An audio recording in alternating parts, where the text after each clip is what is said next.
So in my household, witchcraft used to be going on, actively going on.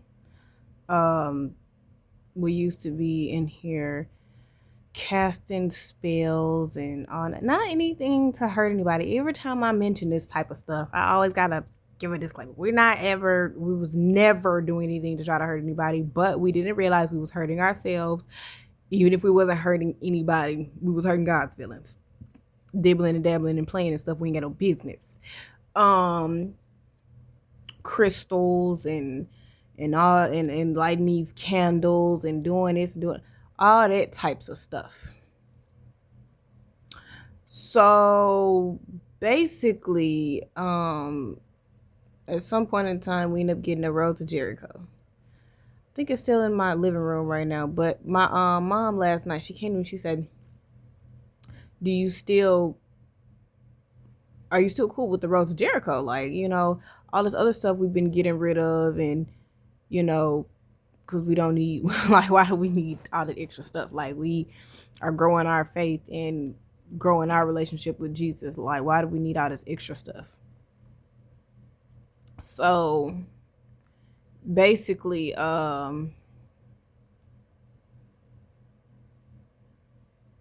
she asked me last night if I was cool with the Rose of Jericho, and I at first I didn't know how to answer the question because I was like, and I was like, there are things that were mentioned and said and talked about in the Bible, but us mere mortals don't use them in the way that they were used in the Bible. We don't do it right.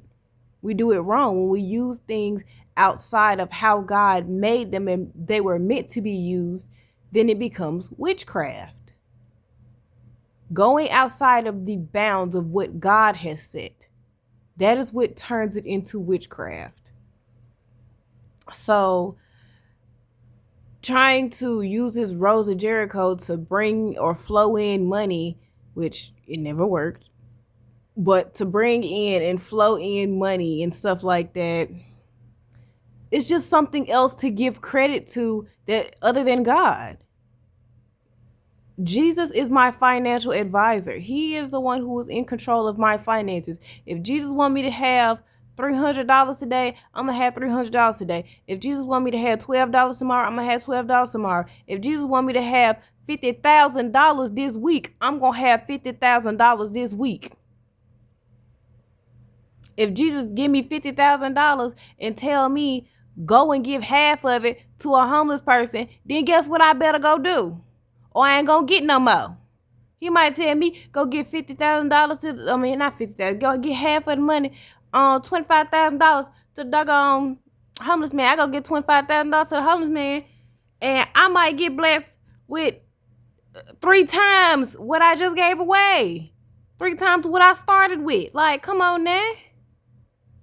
You see, like, it's about your obedience with things, but like your obedience and you being a good steward with what you have. So that control, that right there, them two right there, being a good steward with what you have and trusting in the Lord to be your financial advisor, aka being obedient when the Lord tell you to spend your money a certain type of way, spend your money a certain type of way, save this much and save that much.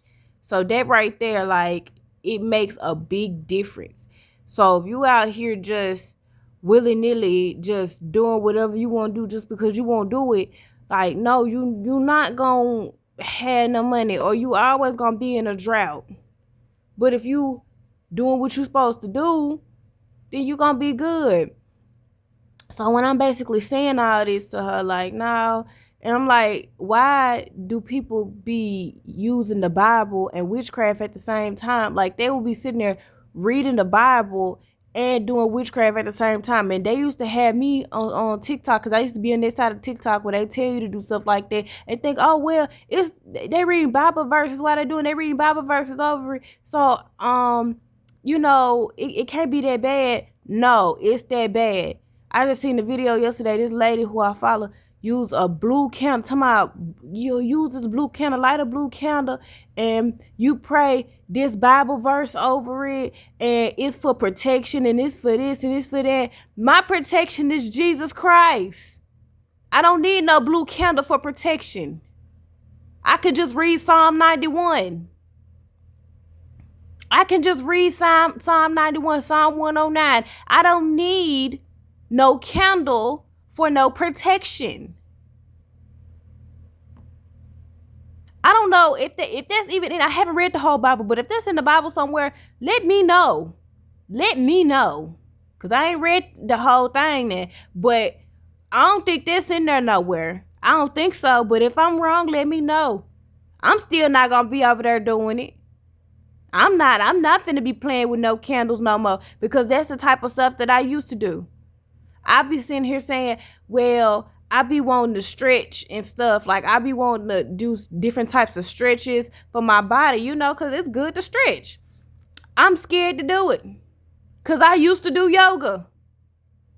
I used to do yoga all the time. I used to wake up at 4:30 a.m. 4:30 a.m. and do me some yoga. Do 5 to 45 minutes. 5 minutes, sometimes 10 minutes, sometimes 15, 20 minutes, sometimes 30, 45 minutes. You see what I'm saying? Like, in between 5 minutes and 45 minutes, depending on how I'm feeling. Yoga. And then I would pray and I would go to sleep. I would go back to sleep until I feel like getting up. I did not know that doing yoga was bad. I did not know that was worshiping Hindu gods. I did not know that. And there's people who be like, well, I've never felt so much closer to God than when I was doing this and when I was doing. No, you're being fooled. You've been bewitched. You've been tricked. You've been beguiled. Okay? You need to repent. Okay? And stop that stuff. And I was like, well, I'm not gonna do like this. I'm gonna do just this much yoga, or I'm gonna only do a couple of poses, and I'm not gonna call it yoga no more. I tried to hold on to it because I like to stretch. I'm not gonna call it yoga. I'm gonna just call it stretching. So who you fooling? Nobody. Not God. You ain't fooling Jesus. So it's a whole bunch to it. Like, people really sit there and use witchcraft and the Bible at the same time as if them go together. Like, they used to have me over here talking about a door wash, a spiritual door wash, praying different Bible verses over a bowl of water, a bowl of hot water with some crushed up camphor in it, and washing the doors with it. Where was camphor used in the Bible?